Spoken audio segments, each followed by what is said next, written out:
When it comes to independent animation projects, few have had so enormous a cultural impact as the Amazing Digital Circus, created by Gooseworks and produced by Glitch Productions. Practically overnight, the show became a household name, and its popularity has only increased with time. So what exactly is it about the Amazing Digital Circus that has allowed it to have such wide appeal for so long?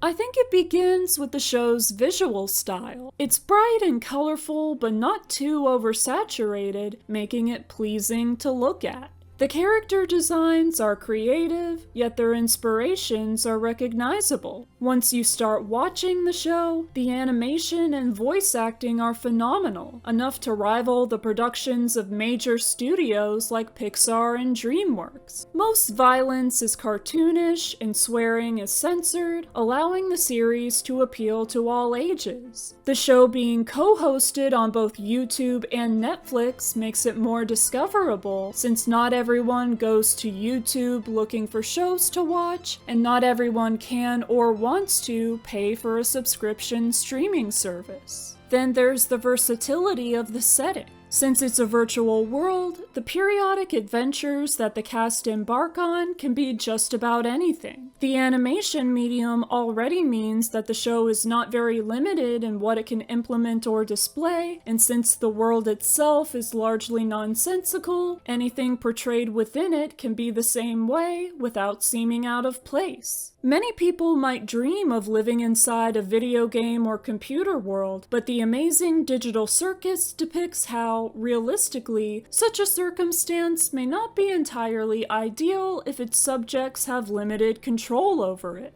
Of course, the show's narrative is what really keeps viewers coming back for more. You've got the classic character dynamics that always come with having an ensemble cast, which in this case are entertaining, yet thoughtful. For example, Zooble and Gangle have a special relationship because Zooble accepts Gangle's sadness instead of trying to cheer her up like Pomni or Ragatha would, and Gangle is similarly understanding of Zooble's moodiness. The storyline is episodic, but with serialized elements. There are significant stakes, both the short-term survival of adventures and the long-term risk of abstraction, along with the ultimate goal of escape. It's fun to examine each character and how their appearance matches up with their personality. Gangle puts on a happy exterior but is sad on the inside, just as her fragile comedy mask can break and reveal her tragedy mask underneath. Ragatha is a soft toy that a child might turn to for comfort, and Ragatha herself tries hard to comfort the people around her. Zooble is insecure and indecisive about themselves, yet also clever and creative, and so they take advantage of their ability to swap out their body parts. Kinger's knowledge makes him quietly powerful like a monarch.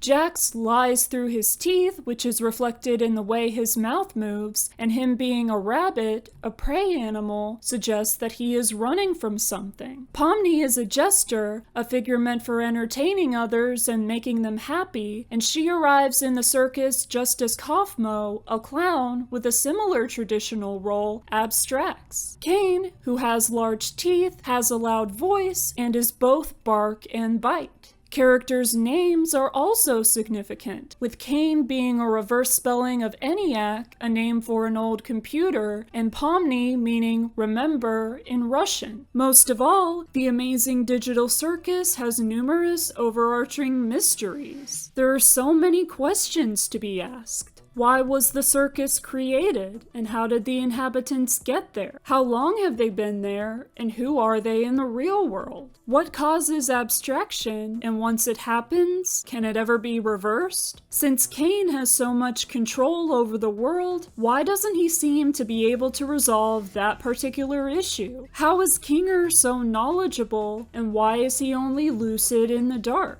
I could go on. It all reminds me of Gravity Falls in the very best way. Animation, by its very nature, takes a good amount of time to produce. Even with an entire team behind its creation, the Amazing Digital Circus still has slower production time than a cartoon produced by a major studio would, necessitating wait times between each episode. When new episodes are released is not determined by executives who might deliberately roll them out too quickly or too slowly, but instead by the required time each takes to be completed one by one. This actually works in the show's favor since it allows the story beats and mysteries to simmer, and it means that all 9 episodes total won't be released in too short of a time period for the series to leave any lasting impact.